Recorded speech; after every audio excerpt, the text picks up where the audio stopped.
अहिल्यानगर महानगरपालिका राष्ट्रीय क्षयरोग दूरीकरण कार्यक्रमांतर्गत 100 दिवसीय प्रधानमंत्री क्षयरोग मुक्त भारत अभियानात अहिल्यानगर जिल्हा कारागृहातील 175 कैद्यांची आरोग्य तपासणी महानगरपालिकेच्या वतीनं करण्यात आली।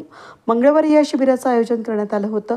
क्षयरोग मुक्त अहिल्यानगर करण्यासाठी शासनाच्या अभियानाच्या माध्यमातून हा उपक्रम राबवण्यात आल्याचं आयुक्त तथा प्रशासक यशवंत डांगे यांनी सांगितलं।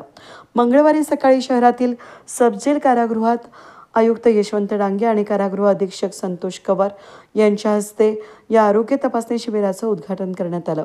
यावेळी उपायुक्त विजयकुमार मुंडे, वैद्यकीय आरोग्य अधिकारी डॉक्टर सतीश राजूरकर, जिल्हा क्षयरोग अधिकारी डॉक्टर अविनाश आहेर, शहर क्षयरोग अधिकारी डॉक्टर साहिल शेख, कारागृहाच्या वैद्यकीय अधिकारी सुजाता सानप यावेळी उपस्थित होते।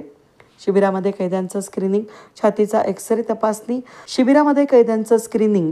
एक्स-रे तपासणी, स्प्युटम तपासणी करून त्यांच्यावर उपचार करण्यात आले। डॉक्टर साहिल शेख, डॉक्टर सुजाता सानप, मनपाच्या वैद्यकीय अधिकारी डॉक्टर रुशाली आरू, डॉक्टर विनय शेळके यांनी तपासणी केली। 175 कैद्यांची शिबिरामध्ये तपासणी करण्यात आली। डॉक्टर साहिल शेख यांनी स्वागत आणि प्रास्ताविक केलं। कार्यक्रमाविषयक माहिती डॉक्टर अविनाश आहेर यांनी दिली। अधीक्षक संतोष कवार, आयुक्त यशवंत डांगे यांनी मनोगत व्यक्त केलं। डॉक्टर सुजाता सानप यांनी आभार मानले।